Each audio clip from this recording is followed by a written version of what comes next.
I saw hundreds of Syrian tanks just moving forward.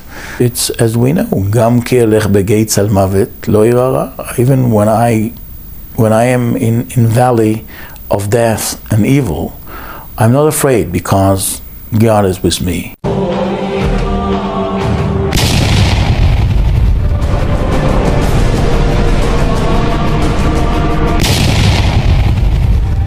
Sa nangyayaring digmaan ngayon sa Israel, kung saan ang Gaza ay siyang sentro ng digmaan, ngunit may isang kamangha-manghang propetikong pangyayari doon.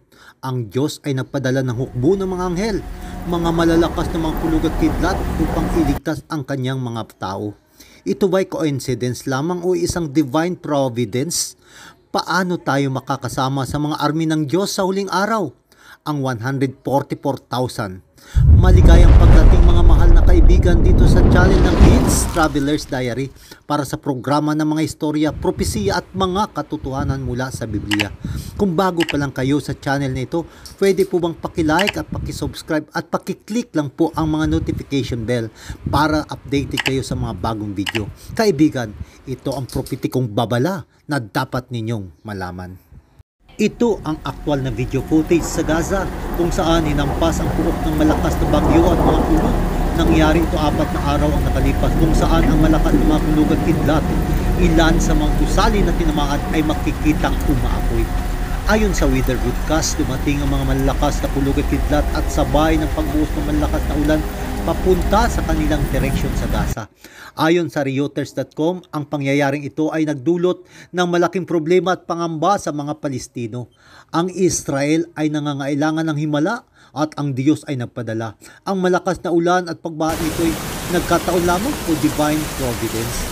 Tama panahong iyon, ang malaking problema na kinakarap ng Israel sa digmaan laban sa Hamas ay kung paano sirain ang mga tunnel network sa Gaza kung saan naroroon nang gagaling ang operasyon ng mga terorista. Pinaplano ng IDF o Israel Defense Forces na bahain ang mga lagusan para mawasak ng tuluyan ang pwersa ng Hamas. Dahil doon sa hindi inaasahan ay bumuhos ang napakalakas na ulan na tumalon sa mga lagusan ng Gaza at napuno ng tubig ang mga tunnel kung saan ang mga militante sa Gaza ay napilitang lumabas mula sa mga tunnel para lumikas, naging dahilan na mahulog sila sa kamay ng mga Israeli army. Nagpadala ng mensahe ang Diyos sa Gaza, isang intervention mula sa langit na naging dahilan ng pinagliliban ang ground military operation sa Gaza. Ang hindi pangkaraniwang pag-ulan ito ay nakagambala din sa drone para sa pagsubaybay, para sa pagkikipag-coordinate para sa airstrike. Hindi ito ang unang pagkakataon sa kasaysayan sa modernong panahon na ang Diyos ay namagitan upang iligtas ang kanyang mga tao. Sa jewishvirtuallibrary.org, ito ay dokumentado noong taong 1973 ay naganap ang tanyag na digmaan ng Yom Kippur kung saan ang Israel ay nailagay sa isang mapanganib na sitwasyon kung saan ang magkakasanib na puwersa ng Syria at Egypt at iba pang Arabong bansa ay ginulantang Israel ng pagsalakay at napaligiran ang Israel kung saan ay may 3 tangke na lamang laban sa daang-daang tangke na nakapaligid sa kanila. Ngunit sa hindi maipaliwanag na pangyayari na bigla na lamang tumigil sa pag-atake ang hukbo ng mga Arabo at iniwanan ang kanilang mga tangke at nagsiatrasan. Kung natuloy ang pag-atake na iyon ng mga Arabong puwersam, marahil ay nabago ang kasaysayan ng Israel. Maaring hindi na sila umiiral ngayon. Ngunit ayon sa mga nakasaksi habang umaatake ang tangke ng mga Arabo, nakakita sila ng kababalaghan, isang pambihirang celestial, isang hukbo ng mga anghel na bumaba mula sa langit patungo sa mga tangke ng Israel. Ito'y isang malinaw na interbensyon ng Diyos na naging dahilan ng pag-urong ng mga pwersa ng mga Arabong bansa. Kalaunan ay umamin ang Syrian Army Commander na nadama niya na may mayroong interbensyon ang Diyos para pigilan sila. Inamin niya nang makita nila ang 3 tangke ng mga Israeli ay naniniwala siya na nasa bingit na sila ng tagumpay. Ngunit nang makita nila ang mga bagay nito na bumaba mula sa langit ay walang ibang alternatibo kundi ang umatras. Ito'y itinuturing ng isang patutuo ng isang banal na presensya na tumutulong sa Israel. Ayon sa dailymail.com.uk, banal na interbensyon ng Diyos, isang kakaibang mga likabok at ulan ng ulap na naging humarang sa gitna ng ISIS at Israel sa border ng Syria, katulad ng nangyari noong Disyembre 2016, kalintulad sa nangyari sa mga Israeli sa parehong rehiyon sa panahon ng isang linggo na kaguluhan sa Syria. Isang dambuhalang ulap ng alikabok na nagdala ng isang bagyo ang lumitaw sa mga hangganan ng Golan Heights, na lumikha ng napakalawak na hadlang para itago ang mga Israeli army mula sa kanilang mga kaaway. Ang nasabing phenomenon ay gumulat sa mga sundalo, maging sa mga taga-mainstream British media na tinawag sa pahayagan ang episode na ito na ang banal na intervention ng Diyos. Pakitala lang po na lahat ng mga nangyayaring ito sa Israel ay hindi lamang nagkataon. Ito ay patunay na ang Diyos ay hindi nagbabago sa kanyang mga pangako. Ayon sa Malakyas 3:6, para sa pagkalipas ng maraming mga taon, ang proteksyon para sa angkan ni Jacob. November 15, kinontrol ng Israeli army ang lugar sa paligid ng Al-Quds Hospital.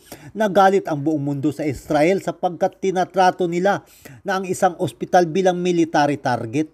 Ngunit alam ng Israel na ang ospital na iyon ay ginagamit ng Hamas para sa pag-aatake sa mga Israeli army. May mga video footage na inilabas na nasa loob ng nasabing Children's Hospital sa Gaza ay natagpuan ang mga armas at mga bomba na nagpapatunay na ang nasabing medical center ay ginamit ng Hamas para sa pagsalakay sa Israel. Makita sa MRI room ay nakaimbak ang maraming mga armas maging sa buong hospital. Pero ang mga Israeli army ay nagbibigay ng maraming medical equipments at fuel sa nasabing ospital.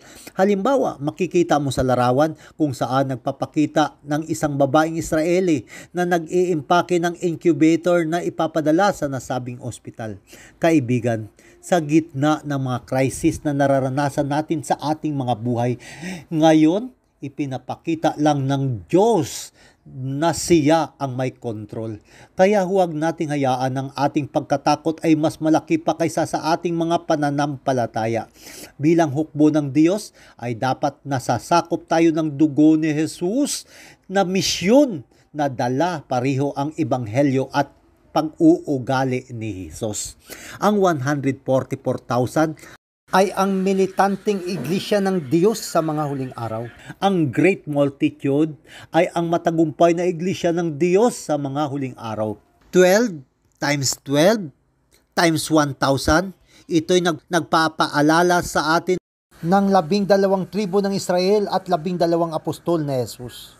At ang libo naman ay tumutukoy sa unit ng militar ng Israel ayon sa Numbers chapter 31 verses 4 and 6. Hindi itinuturo ng Biblia na ang 144,000 ay literal na bilang ng naligtas sa mga huling araw dahil nakita ni Juan ng malaking pulutong ng mga tao na hindi mabibilang mula sa mga bansa, sa mga tribo, mga tao at mga wika na nakatayo sa harapan ng trono ng Kordero na may pangalan ni Jesus at ng Ama sa kanilang mga noo sa Apokalipsis 14:1. Sila ay mga iniligtas, Apokalipsis 14:3 at 4, na siyang unang bunga, Apokalipsis 14:4, na silang nagsisitupad ng utos ng Diyos.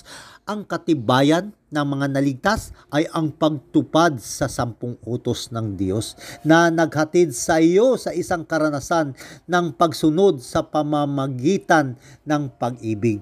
Narito ang pagkasunod-sunod ng pangalan ng mga tribo na bumubuo ng kanilang pangalan na nakalista sa Apokalipsis Kabanata 7 kasama ang kahulugan ng bawat pangalan. Si Juda, pupurihin ko ang Panginoon. Pangalawa si Reuben, nakatingin siya sa akin. Pangatlo si Gad, ibibigay sa akin ang good fortune. Ang pang-apat ay si Aser, masaya ako. Panglima si Neptali, ang aking pakikipagbuno. Ang pang-anim ay si Manase, ginawa mo para makalimutan. Ang ikapito ay si Simeon, ay narinig ako ng Diyos. Ikawalo si Libe, sumama ka sa akin. Ikasiyam si Isakar, binili mo ako. Ang ikasampu ay si Sabulon, tirahan. Ang ika-11 ay si Joseph, idinagdag sa akin ng Diyos, at ang ika-12 ay si Benjamin, ang anak ng kanyang kanang kamay. Kapag pinagsama-sama mo ang mga pangalan ng pagkasunod-sunod bilang isang talata, ay malalaman mo ang kahulugan nito. Pupurihin ko ang Panginoon, nakatingin siya sa akin, ibibigay niya sa akin ang good fortune, masaya ako sa aking pakikipagbuno. Ginawa mo para makalimutan at narinig ako ng Diyos, sumama ka sa akin dahil binili mo ako. Bilang tirahan, idinagdag sa akin ng Diyos ang anak ng kanyang kanang kamay. Ang mga pangalang ito ay naglalarawan ng mga kwento ng pakikibaka, pagtatagumpay at pagtubos at kasalan sa lupaing inihanda para sa nalabing iglesia sa mga huling araw. Kaibigan, nais mo bang makasama sa hukbong sandatahan ng Diyos, ang 144,000? Maaari mo bang pakitype sa inyong mga comment section, si Jesus lamang ang aking hari. Maraming salamat mga mahal na kaibigan. Pakibahagi lang po ang videong ito sa lahat, at naway patuloy nating suportahan ang channel nito para sa programa ng mga istorya, propesiya at mga katotohanan mula sa Biblia.